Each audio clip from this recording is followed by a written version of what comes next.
Hey guys, welcome back to another episode of football daily. और आज के इस एपिसोड में हम लोग 3 मैचेस के बारे में बात करने वाले हैं जो कि काफी ज्यादा इन्फ्लुएंशियल है अपने अपने डोमेस्टिक लीग में। अब देखो, पहला मैच है यहाँ पर ला लीगा से और बाकी के जो 2 मैचेस हैं वो हैं यहाँ पर प्रीमियर लीग में। और डेफिनेटली भाई तीनों ही मैचेस की जो स्टोरी लाइन है वो काफी ज्यादा इंटरेस्टिंग है। अगर हम तीनों मैचेस में जो टीम्स पार्टिसिपेट कर रही है उनकी रिस्पेक्टिव स्टोरी को यहाँ पर कंसिडर करें। अब सबसे पहले अगर हम यहाँ पर बार्सिलोना वर्सेस वायोकानो की बात करें तो देखो, यहाँ पर हमको समझना चाहिए कि बार्सिलोना जीत रही है लेकिन कन्विंसिंग नहीं है। अगर वायोकानो की बात करें, स्ट्रक्चर डिफरेंट है, पूरी तरीके से स्टोरी अलग है, लेकिन वो यहाँ पर जीत नहीं रही है। ऐसे में यहाँ पर बार्सिलोना के पास एक बहुत बढ़िया अपॉर्चुनिटी थी वो वायोकानो को हराए, जो कि अभी करंट सिनेरियो को देखें बार्सिलोना की तो इजी टास्क तो नहीं है, लेकिन डेफिनेटली आने वाले टाइम के अगर मैचेस की बात करें तो उसके कंपैरिजन में तो भाई काफी ज्यादा मतलब इजी गेम था, लेकिन ऐसा हुआ नहीं। अब देखो, मैच स्टार्ट होता है यहाँ पर थोड़ा सा मिक्स है, लाइक बार्सिलोना अपना फुटहोल्ड जमा नहीं पा रही थी और वायोकानो के पास कोई ऐसा प्लान भी नहीं था कि वो एग्रेसिवली जाके बार्सिलोना को पिन बैक करे। वो बस अपॉर्चुनिस्टिक तरीके से खेलते हैं, जो कि बहुत इजीली अंडरस्टैंडेबल है गिवन द फैक्ट कि यहाँ पर इंडिविजुअल ब्रिलियंस के मामले में बार्सिलोना बहुत ऊपर की टीम है। लेकिन यहाँ पर पहले ही 15 मिनट के अंदर रायो वायोकानो एक गोल मार देती है और उसकी अगर आप कंटेक्स्ट की बात करोगे तो उसके पीछे ये था कि रायो वायोकानो छोटी सी छोटी चीज को भी एक बहुत बड़े गोल में कन्वर्ट करने की कोशिश कर ही रही थी शुरुआत थी। चाहे वो यहाँ पर इनाकी पेना का आप कह सकते हो कि एक मिसप्लेस पास हो, या फिर बार्सिलोना का एक मिसप्लेस पोजीशन हो, या फिर बार्सिलोना का कहीं ना कहीं थोड़ा सा खेलने का तरीका कैजुअल हो। ऐसे में यहाँ पर रायो वायोकानो ने एक शॉट लिया और वो शॉट फॉर्चुनेटली इनफ यहाँ पर गोल में कन्वर्ट हो गया। अब इसके बाद होता यहां पर यह है कि देखो, असल में पता है बार्सिलोना के साथ प्रॉब्लम क्या आ रही है। बार्सिलोना बहुत सारे गेम्स में कमबैक ही करने की कोशिश कर रही है। अब चाहे वो बहुत केसेस में 3 पॉइंट्स इकट्ठे कर पाए या फिर बहुत केसेस में वो 1 पॉइंट पे सेटल कर पाए। और जावी के सिस्टम की सबसे बड़ी लूप होल यही है कि जावी को हमेशा से एक इमरजेंसी प्लान कन्वर्ट करना ही पड़ता है। अब देखो, आप समझो इस चीज को, अभी के तौर पर बार्सिलोना जीत रही है लेकिन अभी भी कोई कन्विंस इसलिए नहीं है। उसके पीछे 2 कारण है। देखो, पहली चीज तो ये है कि जावी के अगर हर सिस्टम के इंप्लीमेंट या कितना भी वो रिस्क करता रहे, कितना भी वो नए चेंजेस लाए, लेकिन अगर हर मैच की स्टोरी सेम ही रहे कि आपको पहले 15-20 मिनट में आप गोल खा लोगे और यहाँ पर फिर लास्ट के कुछ टाइम में आप गोल मार के आप यहाँ पर 1 पॉइंट लोगे या 3 पॉइंट लोगे, तो किसी भी फैन बेस को लुभाएगा नहीं। आपको मैं एक स्टैट्स की बात बता दूं, क्योंकि आपके दिमाग में ये चीज आएगा दिव्यांश पे रियल मैड्रिड भी तो ऐसे खेलती है। तो यही स्टैट्स है कि इस ला लीगा कैंपेन की अगर हम बात करें तो पहले हाफ में सबसे ज्यादा गोल कंसीड करने वाली 2 ही टीम है और वो है बार्सिलोना और रियल मैड्रिड। और उसमें भी अगर हम बार्सिलोना की बात करें तो बार्सिलोना यहां पर सबसे ज्यादा गोल स्कोर कर चुकी है। अगर हम यहां पर सेकेंड हाफ की बात करें तो ये एक बहुत बड़ी चीज है कि भाई किस तरीके से यहां पर चीजों को देखा जा रहा है अगर हम बार्सिलोना के कंटेक्स्ट की बात करें। अब देखो, हमको यहां पर समझना पड़ेगा कि जैसे पहला हमने कंटेक्स्ट देखा कि भाई जावी बहुत रिस्क ले रहा है, जावी बहुत एक्सपेरिमेंट कर रहा है और करना पड़ भी रहा है, उसके पास भी अपने रीजन है। लेकिन जो दूसरा पॉइंट है ना वो ये है कि अगर हम ये कह सकते हैं कि बार्सिलोना को जावी हेल्प नहीं कर रहा, तो जावी को भी बार्सिलोना के प्लेयर्स कोई खास हेल्प कर नहीं रहे। क्योंकि अभी अगर आप लमीन यमाल को हटा दोगे, अगर आप एक बार को पेड्री को आप एक्सक्यूज कर सकते हो, क्योंकि वैसे तो देखो पेड्री ने भी कोई अभी तक एब्सोल्युटली अपनी क्लास वाली परफॉर्मेंस नहीं दी है और उसके पास अपने रीजन है कि अभी भी इंजरी से वापस आया है। डियोंग को आप कुछ कह नहीं सकते हो। तो देखो, यहां पर अगर आप बाकी के प्लेयर्स की बात करोगे, चाहे आप लेवेंडोव्स्की की बात करो, यहां पर अगर आप मिड की बात करो या फिर अटैकर्स की बात करो, पर्टिकुलरली अटैक की बात करो, तो कोई भी ऐसा प्लेयर आपसे निकल के आया नहीं है कि यहां पर अपने आप को स्टैंड आउट करवा सके। अगर आप जाओ फिलिक्स की बात करोगे तो हर एक चीज इतनी ज्यादा प्रॉमिसिंग लगती है, लेकिन उसका अगर कन्वर्जन रेट की बात करोगे तो वहीं पर ही सारी मात खा जाती है। दूसरी चीज ये है कि देखो, ये शायद से अनपॉपुलर ओपिनियन हो सकता है, लेकिन मैंने जितना भी देखा है, रफीनिया के आते ही मेरे को एक थ्रस्ट देखने को मिलता है, मेरे को एक यहां पर इन्फ्लक्स देखने को मिलता है अटैकिंग इंटेंट का, एक एग्रेसिवनेस का, जो कि आप कह सकते हो कि लेवेंडोव्स्की के साथ नहीं आता। लेवेंडोव्स्की के साथ सारी ही चीजें एक बहुत सटल पेस पे नीचे आती हुई दिख रही हैं। लेवेंडोव्स्की आपको गोल्स देगा, लेवेंडोव्स्की आपको आपको पॉइंट्स दिलवा सकता है, लेकिन एक चीज तो माननी पड़ेगी कि अब लेवेंडोव्स्की के साथ आपको कॉम्प्रोमाइज करना पड़ रहा है और पर्टिकुलरली जावी इस चीज को मानने के लिए भी तैयार नहीं है और जावी शायद से इस चीज को अभी चेंज करने के लिए भी तैयार नहीं है। अच्छा, इसी के साथ प्रॉब्लम यहां पर ये हो रही है, अगर आप पूरा बार्सिलोना का अटैक को देखोगे तो कंफ्यूजन ज्यादा आ रहा है। छोटे से ट्विक्स आज में थे। सबसे पहले तो देखो, रोमियो यहां पर खेल रहा था आगे, फ्रैंकी डियोंग को काफी ज्यादा रिस्पॉन्सिबिलिटी दी थी, जो कि अंडरस्टैंडेबल है। दूसरी चीज यहां पर यह है कि अगर हम यहां पर राइट साइड की बात करें तो लमीन यमाल के थ्रू एब्सोल्युटली एवरीथिंग आ रहा है। अगर आप बाल्डे की बात करोगे तो कॉन्फिडेंस नहीं था, पहले ही अटैकिंग सीक्वेंस आता और आप देखो यहां पर लेवेंडोव्स्की ऑलमोस्ट मार देता, लेकिन यहाँ पर ओन गोल हो गया। मेरे को यहाँ पर लगता है कि आपका जो अटैकिंग आउटपुट है वो आपको दोनों तरीके से डिवाइड करना पड़ेगा, क्योंकि आपके पास दोनों विंग्स पे प्लेयर बहुत खास हैं। और लमीन यमाल डिस्पाइट सिर्फ 16-17 साल का है, फिर भी उसके पास अटैकिंग आइडियाज की बात करें, अटैकिंग इंटेंट की बात करें, कैसे यहाँ पर बार्सिलोना के सारे अटैकर से ज्यादा है, ये मेरे को समझ में नहीं आता। उस चीज को कैपिटलाइज करना इतना बुरा नहीं है, लेकिन बाकी के साइड भी प्लेयर्स भी हैं, वो भी अच्छे खासे हैं, लेकिन वो क्योंकि स्टेप अप ही नहीं कर पा रहे, तो जावी शायद से यहाँ पर उन पर भरोसा भी नहीं कर रहा। दूसरी चीज यहां पर यह है कि अगर मैं यहां पर कहूं कि कैंसेलो और पेड्री के पास बॉल ही नहीं है इतनी कि वो उस चीज से कुछ जादू कर सके, तो फिर उनका फायदा क्या है। अब अगर आप कैंसेलो को, अगर आप उसको आप कह सकते हो कि काफी फैंस भी है, मैं पढ़ रहा था कि कह रहे थे कि अगर आप लो ब्लॉक को तोड़ना चाहते हो तो कैंसेलो ऐसा प्लेयर आपको चाहिए। अगर हम ट्रेंट की बात करें, ट्रेंट ने कल जिस तरीके से गोल मारा, कैंसेलो उस एरिया में आएगा या फिर कोई भी उस एरिया में आएगा तो उसकी बॉल स्ट्राइकिंग एबिलिटी काफी ज्यादा बढ़िया है, लेकिन यहां पर उस चीज को फायदा उठाया जा नहीं रहा इस पॉइंट ऑफ टाइम पे।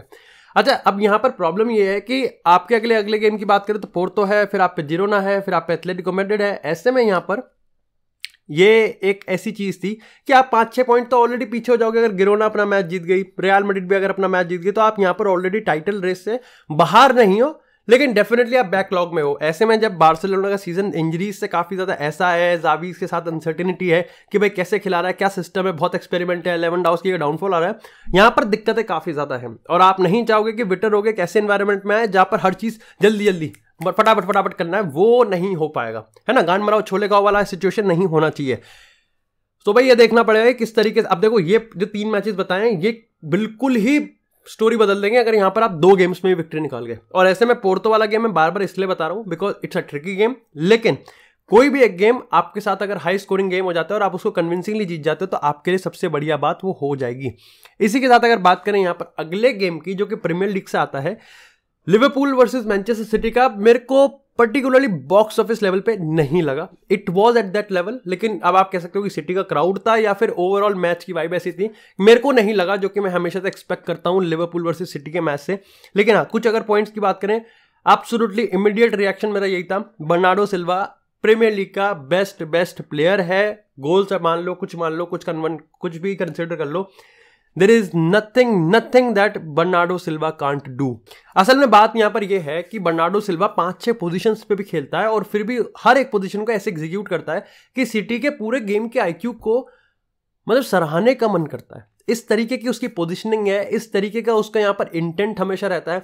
हमेशा वो एक ऐसा पास ढूंढता है जो कि सामने वाली टीम को अनलॉक कर देता है, और उसकी जो पोजीशन वेरिएंस है, thanks to the Pep Guardiola tactics की, यहाँ पर सामने वाली टीम कॉम्प्रीहेंड ही नहीं कर सकती।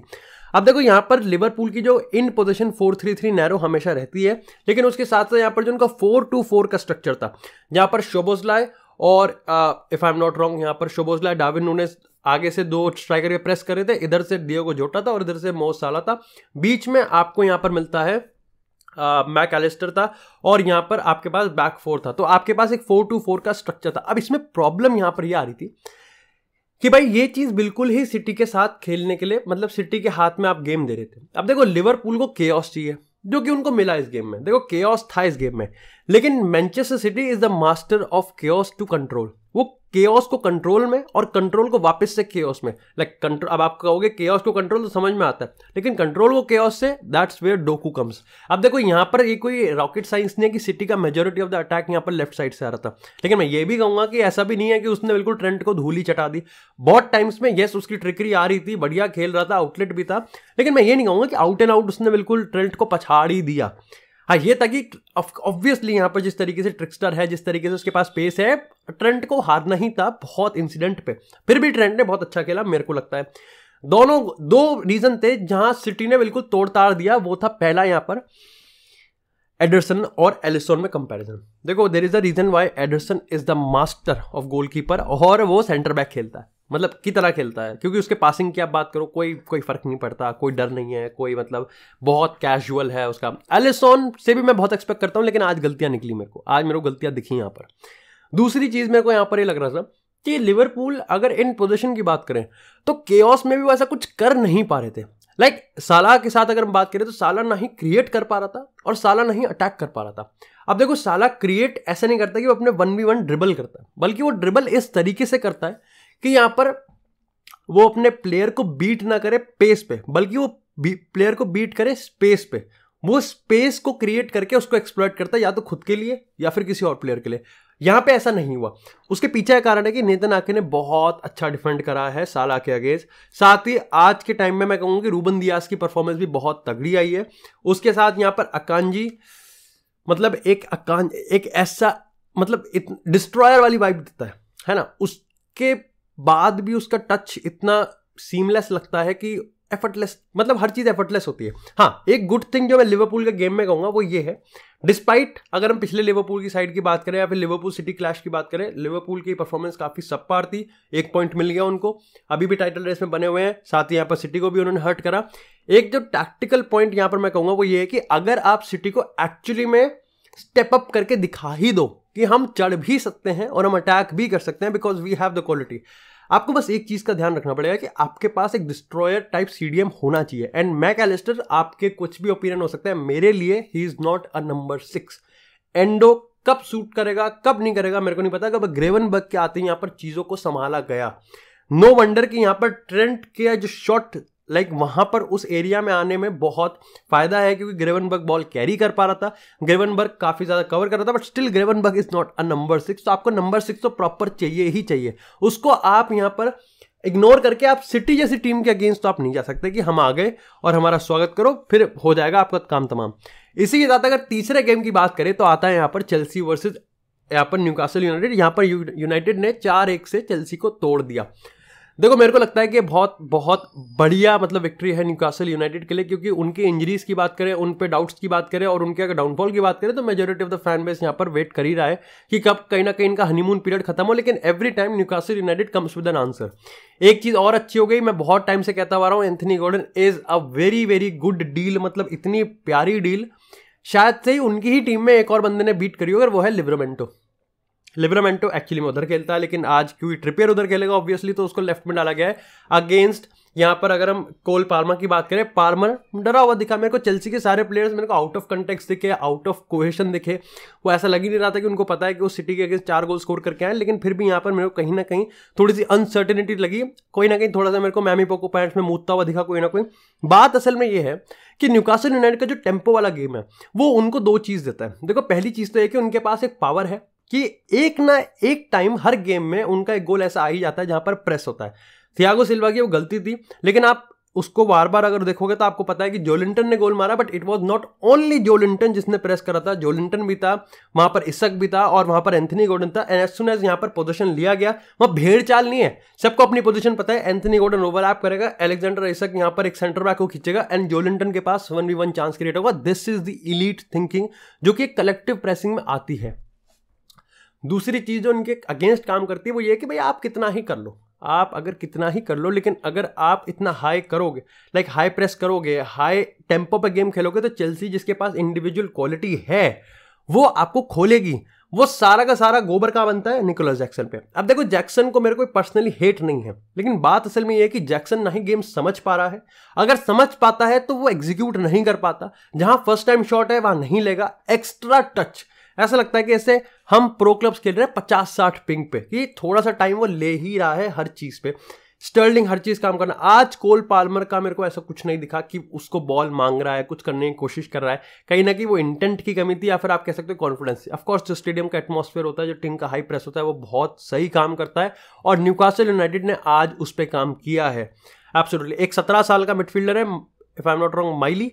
एब्सोल्युटली ब्रिलियंट, मैच्योरिटी दिखती है, छलकती है, बल्कि ट्रिपियर लीडर है। मतलब न्यूकासल यूनाइटेड को देखकर अच्छा लगता है जिस तरीके वो गेम खेलते हैं। 1-2 पासिंग होती है, यहाँ पर एक हाई टेम्पो पे खेलते हैं, थोड़ा सा इमोशनल गेम खेलते हैं, बट काम करता है।